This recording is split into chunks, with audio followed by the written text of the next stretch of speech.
अस्सलाम वालेकुम गाइस, कैसे हैं? सब ठीक ठाक है। उम्मीद है सब खैर खैरियत से होंगे। और एक मैं एग्जांपल देना चाहूँगा आप लोगों को कि आप लोगों को कॉल किस तरीके से आती है। और जो लोग बेसिकली वैसे कॉल में ज़्यादा सुनने में मज़ा आए, पहले आप कॉल सुने कि फिर मैं आपको बताऊँगा कि आपको क्या नहीं करना है, किस तरीके से आपने हैंडल करना है। ठीक है, कॉल को किस तरीके से आपने हैंडल करना है और किस तरीके से आप सही बेटर डीलिंग कर सकते हैं जब आपको कोई भी कलेक्शन का बंदा या बैंक से आपको कॉल आती है आपके क्रेडिट कार्ड के हवाले से या लोन के हवाले से, आप उस तरीके से किस तरीके से हैंडल कर सकते हैं। ठीक है, पहले कॉल देखें।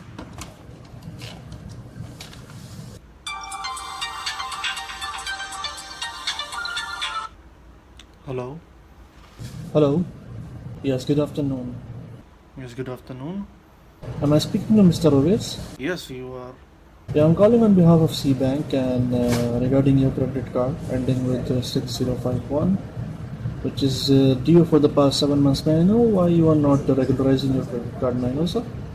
Sir actually I lost my job, that's I am unable to pay. Okay, sir. So when you lost the job? 6 months ago I lost the job and still looking for it. Okay, for the past 6 months, may I know, sir, how you are you are jobless? How you are surviving here without job and money? I'm living with my friends, that's why they are helping me out to survive here. Okay, then, sir, ask your friend to pay on your behalf if they are so generous for you. No sir, they will not. So if they are helping you to live for the past 5 months, 7 months, they are helping you out, then ask them, they can also pay on your behalf. Why don't you ask insurance? I paid for the insurance for so long time. I've been paying for the insurance. Okay, sir, you said you lost the job 6 months back, right? Yes, right? Yeah. So did you inform to the bank that you lost the job? No, I did not. This is why your insurance got cancelled. You have to inform to the bank within a month, right? So now what I can pay, only 100 dirhams per month I can pay. So, sir, it is not a grocery. It is not a grocery store. I can pay only this amount, sir. Is this charity or what? No, I think you have understood like this is a charity or what, right? I'm jobless, sir. How can you expect a person who is a jobless for the past 7 months? He cannot pay nothing. My friends are helping me out. Okay, then, sir, ask your friend to pay on your behalf. If you want that, take it. Otherwise, do whatever you want. I don't care. Okay, fine, no problem. We will do whatever you want, but make sure don't come to us if you don't get a job due to case or stuck at the airport. Then we will see how you will say that do whatever you want. Have a nice day, sir. No problem at all. No problem, sir. It's on you, sir. No problem. We will file the case against you. No problem. Thank you so much. Have a nice day. Thanks for your time. तो आपने call देख ली कैसा? तो basically ये एक example मैंने सिर्फ आपको दिया है कि मोस्टली लोग रीज़न देते हैं कि सर मेरी जॉब चली गई वगैरह वगैरह। मैं समझता हूँ, मुझे पता है काफ़ी सारे लोगों की जॉब चली जाती है क्योंकि जॉब कोई परमानेंट तो है नहीं।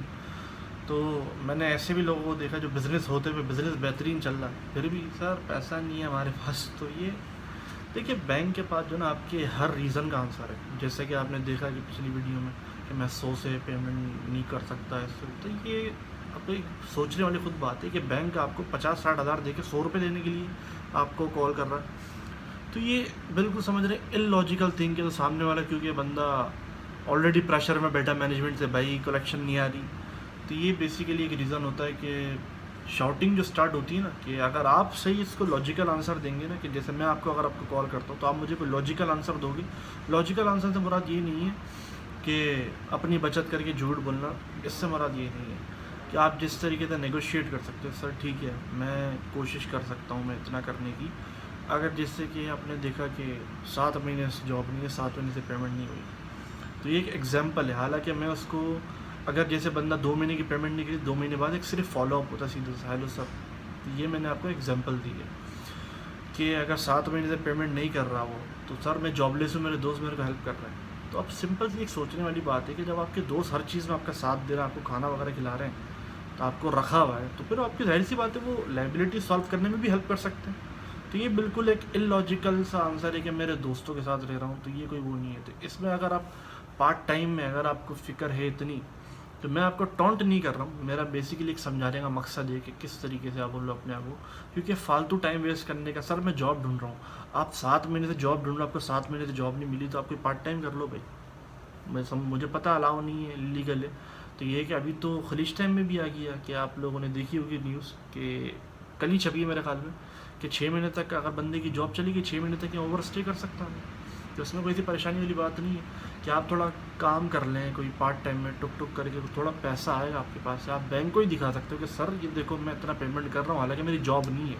आप चाहो मेरा वीज़ा चेक कर लो, या तो अगर आपका वीज़ा एक्टिव है, क्योंकि मोस्टली कंपनीज़ क्या करती हैं कि कंपनी यानी एम्प्लॉय को टर्मिनेट करने के बाद उसका वीज़ा एक्टिव रहती है कि भाई जब तक तुम्हारे को कोई दूसरी नौकरी नहीं मिल जाएगी तो तब तक तुम हमारे वीज़े पर कोई इशू नहीं, लेकिन तुम काम नहीं करोगे ना तुम्हें सैलरी मिलेगी। तो ये ऐसा होता है मोस्टली केसेस में, मैंने ऐसा सुना है कि वीज़ा कंपनी एक्टिव छोड़ देती है कि जहाँ कोई दूसरी कंपनी ढूंढो।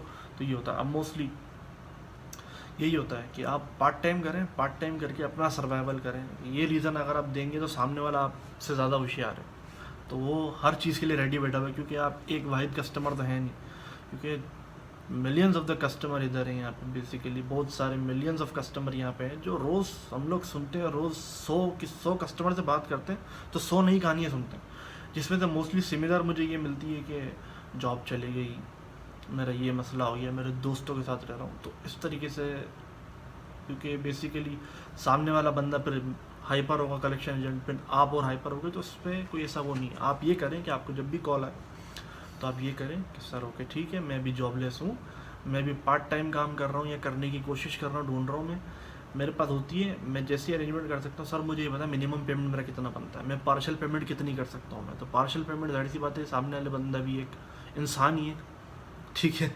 इंसान से ही बात कर रहे हैं आप भी, तो सामने वाला समझेगा। अगर आप उसको एक लिमिट यानी एक कहते हैं ना कि मीठे पान में लेके चलेंगे ना, मीठे पान से मुराद यानी नेगोशिएशन वे में लेके चलेंगे, सामने वाला भी बात समझेगा। क्योंकि मैं अपनी खुद की बात बताता हूँ, एक कस्टमर से मेरी तकरीबन 18 दिसंबर को मेरी एक बात हुई थी कस्टमर से।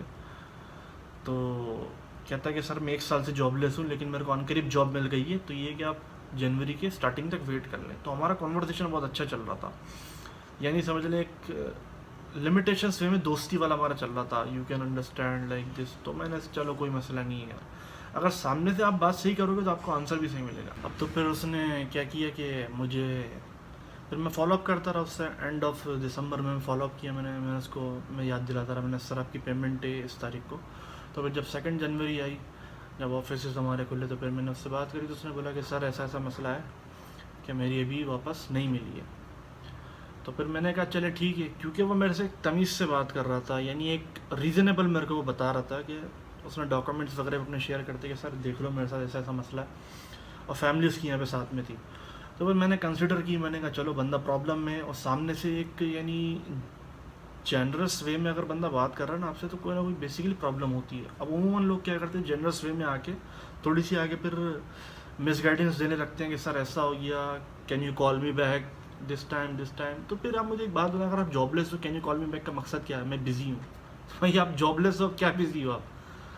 तो बहरहाल बहुत सारे काम हो जाते हैं कि बंदा बिजी भी हो जाता है, एट अ टाइम समझ लेते। लेकिन अब जब 3-4 बार लगातार जब कहता ना कि बंदा यार बिजी हूँ, मेरे को कॉल बैक करो शाम में 7 बजे के बाद। अब शाम में 7 बजे के बाद कौन फ्री बैठा हुआ है, सबको अपने घरों में भी जाना है, तो ये होता है। तो फिर 2 जनवरी को आगे से मेरे को बोला सर मेरे से भी नहीं हो सकता। फिर मैंने उसको क्या किया, मैंने उसको एक सिंपल सा मैंने बताया कि मैंने कहा ठीक है आप एक काम करो, मैं आपको टाइम मिल जाएगा, आपको उसका कोई इशू नहीं, क्योंकि उसके पास टाइम था। तो मैंने उसको बोला कि ठीक है सर अगले महीने आपकी पेमेंट इतनी हुई, आप अरेंजमेंट कर पाओगे? बोला मैं कोशिश कर लूँगा इंशाल्लाह।